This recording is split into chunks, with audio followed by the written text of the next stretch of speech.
ఈరోజు మనం ఒక మంచి విషయం ఎక్కడి నుంచి తీసుకుందాం? మహాభారతంలోంచి తీసుకుందాం. అందులో ఉన్నన్ని మంచి విషయాలు ఇంకెక్కడుంటాయి చెప్పండి? సరే, ఇవాళ ఏం చెప్పావురా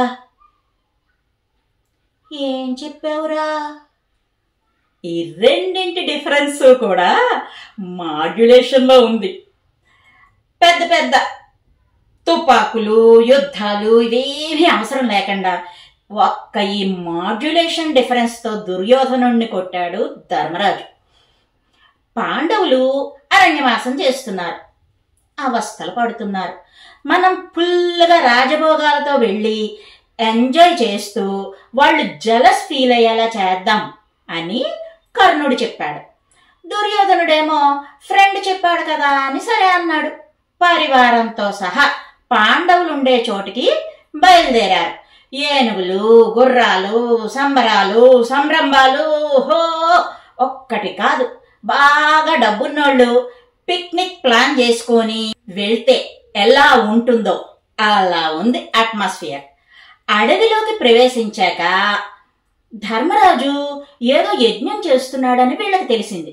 సరే, రేపు వాళ్ళు యజ్ఞం చేసే సమయానికి ఎదురుగా అన్ని హంగులు ఆర్భాటాలతో రెడీగా ఉందాం అని దుర్యోధనుడు అందరికీ ఇన్స్ట్రక్షన్ ఇచ్చేశాడు.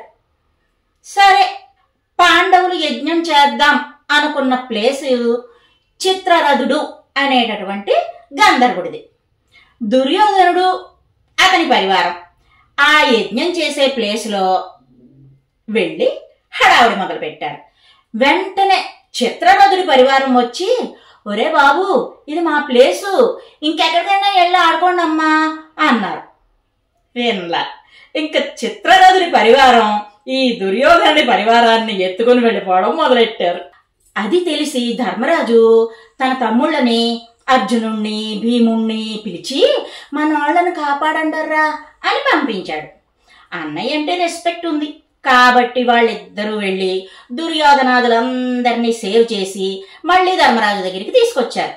అప్పుడు ధర్మరాజు దుర్యోధనుణ్ణి చూసి, అయ్యో దుర్యోధన, ఎంత పని జరిగింది, ఇలాంటి పనులు పర్మిషన్ లేకుండా చేయకూడదు, చూడు ఎంత ప్రమాదం తప్పిందో, జాగ్రత్త, వెళ్ళు, నీ మందిరానికి వెళ్ళి రెస్ట్ తీసుకో, బాగా అలసిపోయావు అన్నాడు.